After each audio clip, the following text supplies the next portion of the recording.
আমার গরুকে হিটে আনার জন্য এখন আমি যা করি, বিশেষ করে আমাদের ময়মনসিং এর অসংখ্য খামারি ভাইদেনেরা গাবি এবং বকনা হিটে আনার জন্য, গাবি কিংবা বকনা সঠিক টাইমে হিটে না আসলেই খামারে লস।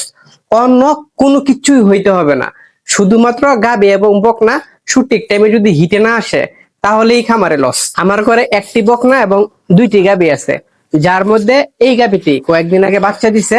এই গাবিটি প্রেগনেন্ট, ওই পাশের বকনা সেও প্রেগনেন্ট। এই প্রেগনেন্ট বকনাটিকে শুধুমাত্র ক্লাইটোরিয়াস মেসাজ করে আমি হিটে নিয়ে আসছিলাম। ক্লাইটোরিয়াস মেসাজ সম্পর্কে আমি ভিডিও দেখিয়েছিলাম। এই যে এখানে এরকম করে ধরে 15 থেকে 20 সেকেন্ড বেশ কিছুদিন ক্লাইটোরিয়াস মেসাজ করলে গাবি এবং বকনা হিটে চলে আসে।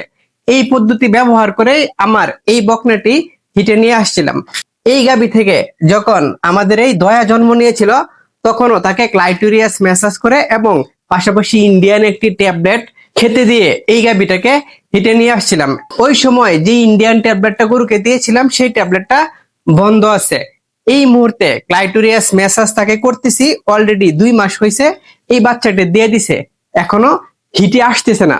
এখন আমি যেই পদ্ধতি ব্যবহার করতেছি, বিশেষ করে আমাদের ময়মনসিং এর অসংখ্য খামারি ভাইদেনেরা গাবি এবং বকনা হিটে আনার জন্য ইবেট এই পাউডারটা গরুকে খেতে দিয়ে থাকেন। যেহেতু আমি নিজে ইনজেকশন করতে পারি, তাই আমি ইবেট পাউডারটা গরুকে খেতে না দিয়ে ইবেট প্লাস এই ইনজেকশনটা গরুতে ব্যবহার করতেছি। 100 কেজি ওজনের জন্য 20 মিলি গরুতে ইনজেকশন করতে হয়। আমার এই গাবিটি প্রায় 200 কেজি লাইভ ওজন রয়েছে, তাই তাকে এই একটি বাউলে 30 মিলি ইনজেকশন থাকে।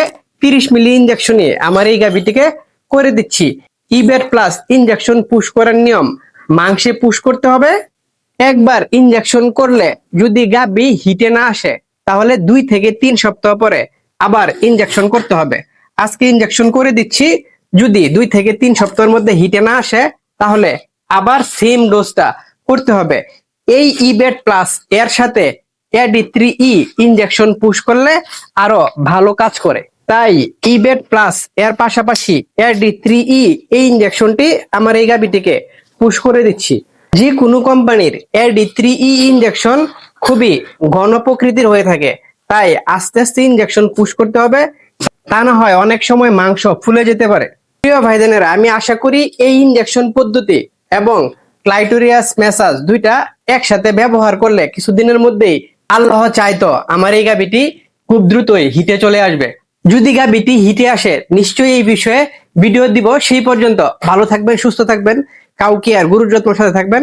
আপনাদের রনি ভাইয়ের সাথে থাকবেন। আসসালামু আলাইকুম ওয়া রাহমাতুল্লাহি ওয়া বারাকাতুহু।